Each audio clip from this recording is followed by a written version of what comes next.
Washington. President Trump acknowledged on Sunday that he discussed former Vice President Joseph R. Biden Jr. with Ukraine's president as Democrats ramped up calls for an investigation into whether he improperly pressured a foreign leader to investigate a political opponent. While Mr. Trump defended his July phone call with President Volodymyr Zelensky of Ukraine as perfectly appropriate, he confirmed that Mr. Biden came up during the discussion and that he accused the former vice president of corruption tied to his son Hunter's business activities in that former Soviet republic. The conversation I had was largely congratulatory, with largely corruption, all of the corruption taking place, and largely the fact that we don't want our people like Vice President Biden and his son creating to the corruption already in the Ukraine. Mr. Trump told reporters before leaving for a trip to Texas and Ohio. Mr. Trump did not directly confirm news reports that he pressured Mr. Zelensky for an investigation.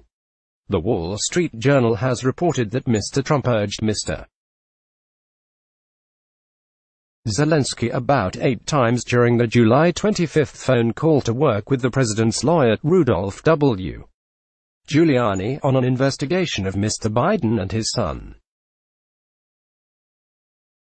Mr. Giuliani has already publicly acknowledged pressing Ukrainian officials to investigate the Bidens, and Mr.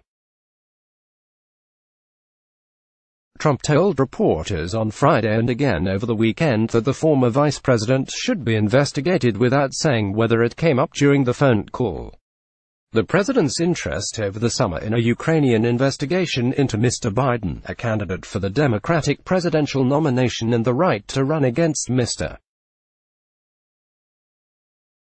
Trump in next year's election, coincided with his administration's decision to hold up $250 million in security aid to Ukraine. But there have been no indications that Mr. Trump mentioned the money during the call. The president finally agreed to release the money this month after coming under bipartisan pressure from Congress. Mr. Trump's interactions with Ukraine are at least part of a whistleblower's complaint that has generated intense interest on Capitol Hill. The administration has refused to release the complaint to Congress. Mr. Trump said on Sunday that he would love to release a transcript of the call, but you have to be a little bit shy about doing it. The revelations increased pressure on Democrats to impeach Mr. Trump after months of start investigation into other matters and after resistance by Speaker Nancy Pelosi to pursue such an effort, with polls showing only limited public appetite for Congress removing the president from office.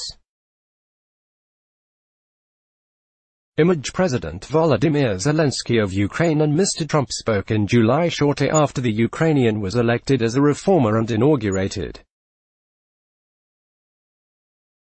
Credit Wojciech Kuznick, EPA, via Shutterstock. This would be, I think, the most profound violation of the presidential oath of office, certainly during this presidency, which says a lot, said Representative Adam B.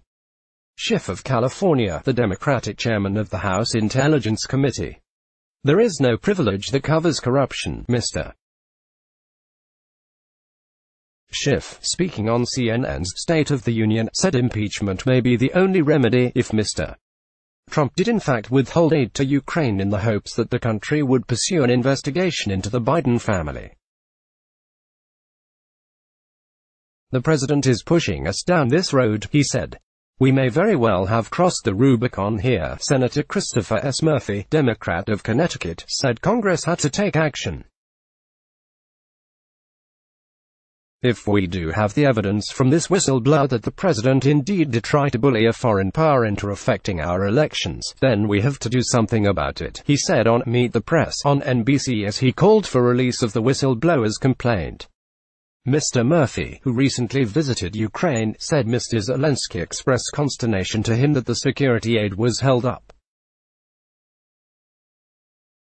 The senator said administration officials gave him 2 explanations for holding up the money, that Mr. Trump was concerned about corruption in Ukraine and that he thought Europe should be the one to assist Kiev rather than the United States. But Mr. Murphy cast doubt on those explanations and said the situation was clearly suspicious. "Obviously, the timing of this looks really terrible," he said. While most Republicans remained silent, one prominent senator added his voice to the chorus of concern. If the president asked or pressured Ukraine's president to investigate his political rival, either directly or through his personal attorney, it would be troubling in the extreme. Senator Mitt Romney of Utah wrote on Twitter on Sunday. Critical for the facts to come out in Kiev, Mr. Zelensky has not commented on the matter since the issue erupted in news reports in recent days, but Ukraine's Foreign Minister, Vadim Prystaiko, was quoted telling a Ukrainian news outlet on Saturday that the country's leaders did not take Mr. Trump's phone call as pressure. "I know what the conversation was about and I think there was no pressure," Mr. Prystaiko said. This conversation was long, friendly, and it touched on many questions, sometimes requiring serious answers. Treasury Secretary Steven Mnuchin on Sunday denied any link between the security aid and Mr. Trump's interest in an investigation into his potential rival.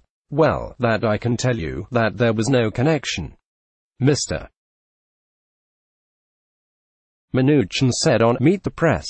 "I have been involved with Secretary Pompeo and others on the national security team on the issue." Images Secretary of State Mike Pompeo insisted that any discussions of aid delivered to Ukraine were 100% appropriate and 100% lawful. Credit pull photo by Mandel. Non-Secretary of State Mike Pompeo, appearing on several Sunday shows, did not answer in specifics when asked if there was a quid pro quo agreement between Mr.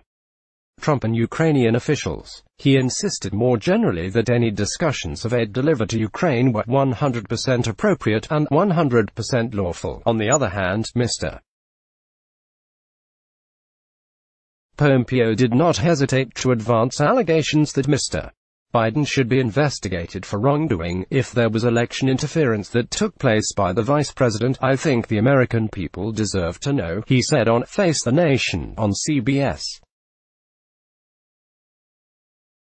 "If Vice President Biden behaved in a way that was inconsistent with the way leaders ought to operate, I think the American people deserve to know that." While Vice President Mr. Biden threatened in 2016 to withhold $1 billion in American loan guarantees if Ukraine's leaders did not dismiss the country's top prosecutor, who was widely seen as failing to fight corruption. Ukraine's parliament complied and the prosecutor was forced out. That was the policy of the Obama administration at the time, a consensus policy to try to strengthen the rule of law in Ukraine as it fended off military intervention from Russia. But Mr. Biden's son Hunter served on the board of an energy company owned by a Ukrainian oligarch who had come under scrutiny by the fired prosecutor. Mr. Biden asserted on Saturday that he had never spoken with his son about overseas work. On Sunday, Mr. Trump and Mr. Mnuchin both accused him of lying or misstating that, without citing any evidence. The New Yorker this summer quoted Hunter Biden saying that his father did discuss his Ukrainian business but just one time. "Dad said, 'I hope you know what you are doing,'" the younger Mr. Biden told the magazine, "and I said, 'I do.'" Donald Trump tried to bully a foreign leader into creating a false smear campaign against me and my family, Mr.